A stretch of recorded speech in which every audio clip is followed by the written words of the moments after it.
Jesucristo, roca eterna.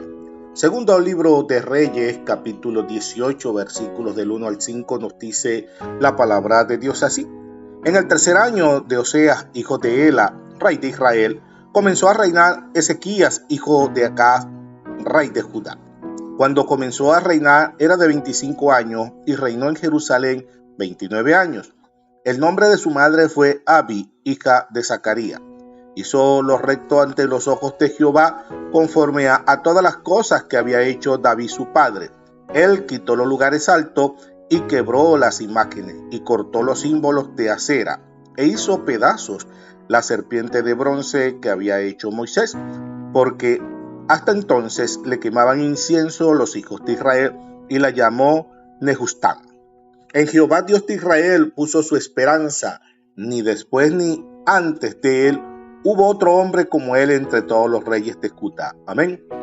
Los capítulos 17 y 18 de Reyes constituye la crónica del declive de una nación que, habiendo sido llamada a ser luz, se perdió en la oscuridad del sincretismo y la rebelión.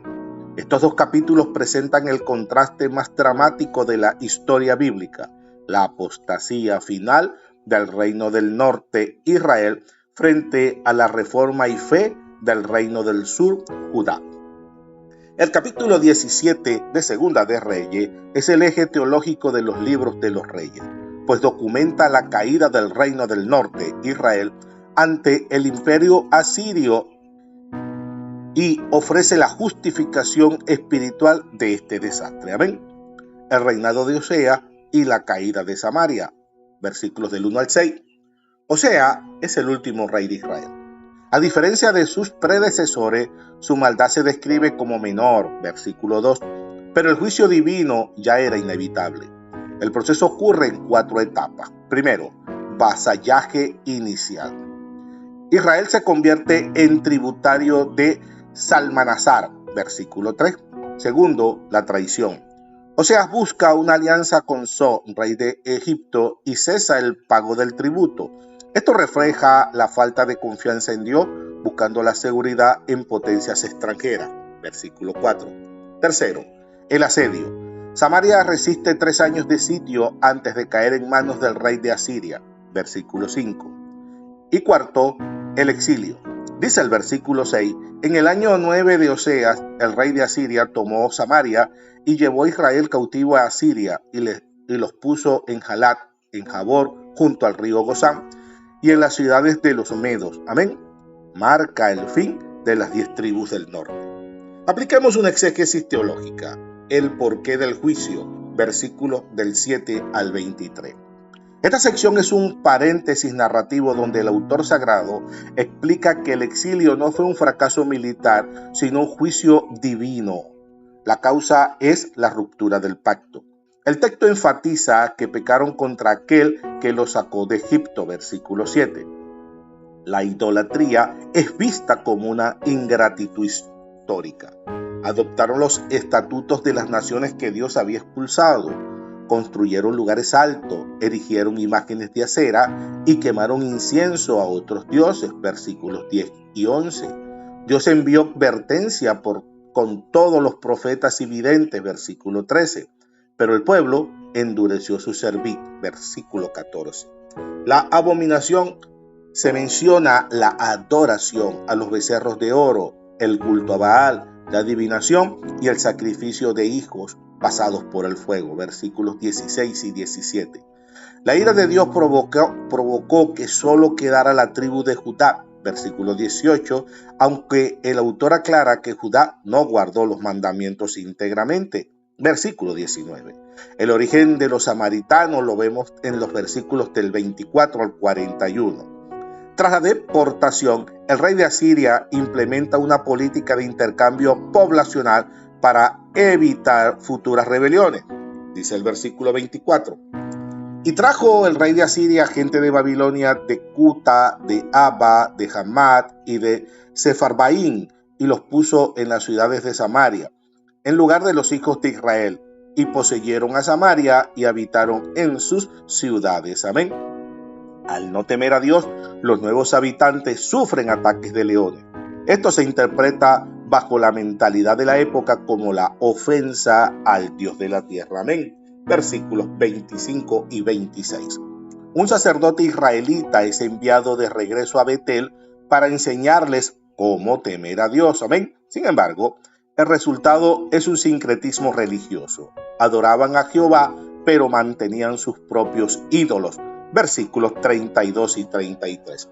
El capítulo cierra describiendo la condición de estos nuevos habitantes. Temían a Jehová y honraban a sus ídolos. Versículo 41. Esta mezcla definiría la identidad de los samaritanos y la tensión religiosa que persistiría hasta los tiempos del Nuevo Testamento. Amén.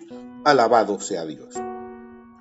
El capítulo 18 de Segunda de Reyes marca un contraste radical.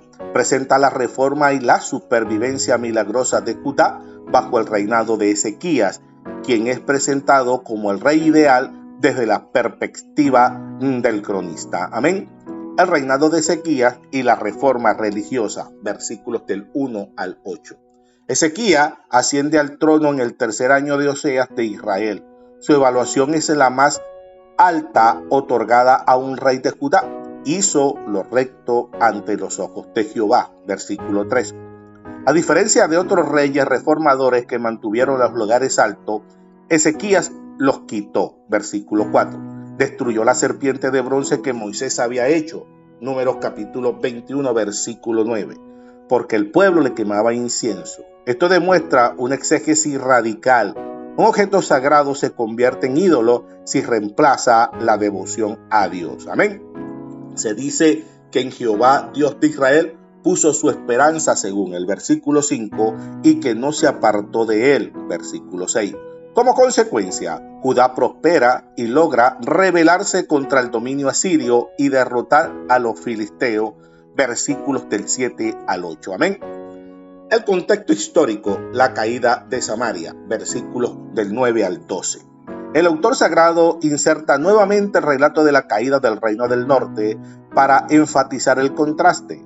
Mientras Ezequías prosperaba por su fidelidad, el reino de Israel era llevado cautivo por Salmanasar en el 6º año de Ezequías, versículo 10. La razón teológica se reitera, por cuanto no habían atendido a la voz de Jehová su Dios. Amén, versículo 12. La invasión de Sennacherib, versículos 13 al 16. En el año 14 de Ezequías, el nuevo emperador asirio, Sennacherib, invade la ciudad fortificada de Judá. Ante la presión militar, Ezequías intenta comprar la paz. Envía un mensajero de sumisión. Yo he pecado, retírate de mí, versículo 14. Para pagar el tributo exigido, 300 talentos de plata y 30 de oro, Ezequías entrega la plata del templo y arranca el oro de las puertas y los postes que él mismo había cubierto, versículos 15 y 16. Este es un momento de debilidad en la fe del rey. Amén. El desafío de Rabasés, versículo 17 al 37. Sennacherib envía a sus oficiales al Tartán, al Rabasaris y al Rabasés, desde Laquis hasta Jerusalén con un gran ejército. El discurso del Rabasés es una pieza maestra de guerra psicológica y propaganda política, versículos 19 al 35. Este se burla de la confianza de Judá en Egipto, llamándolo un bordón de caña frágil que atraviesa la mano de quien se apoya en él. Amén. Versículo 21. Argumenta también que la reforma de Ezequías ha ofendido a Jehová y llega a afirmar él mismo que el propio Jehová le ordenó destruir a Judá. Versículo 22. Alabado sea el Señor. Habla directamente al pueblo en lengua judaica para desmoralizarlo, ofreciendo una falsa prosperidad siria, versículos 31 al 32, y comparando a Jehová con los dioses de Hamar, Arfat y Samaria, que no pudieron salvar a sus pueblos, versículos 33 al 35. Los oficiales de Ezequías, Eliaquín, Senab y Joab, guardan silencio por orden del rey, versículo 36, y regresan ante Ezequías con sus vestidos rasgados en señal de duelo y angustia, según nos dice los versículos finales, sobre todo el 37. Concluimos. El contraste entre Israel y Judá en estos pasajes nos enseña que el destino de un pueblo no depende de su poder militar o sus alianzas políticas, sino de una relación con el pacto divino.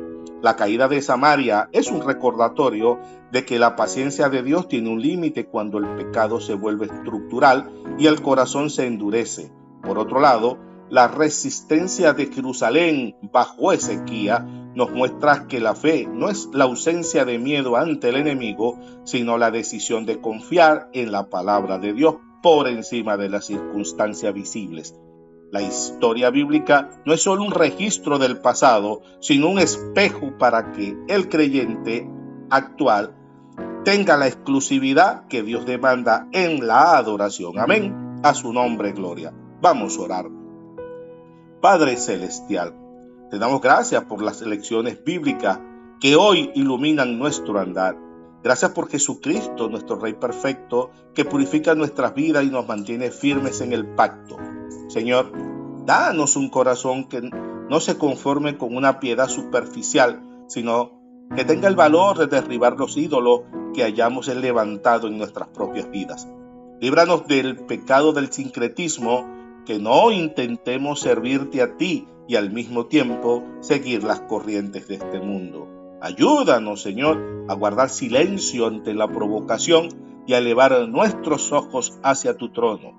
Que la enseñanza de este día se convierta en fruto de obediencia y fe inquebrantable. En el poderoso nombre de Jesús. Amén, amén y amén. Dios te bendiga, Dios te guarde.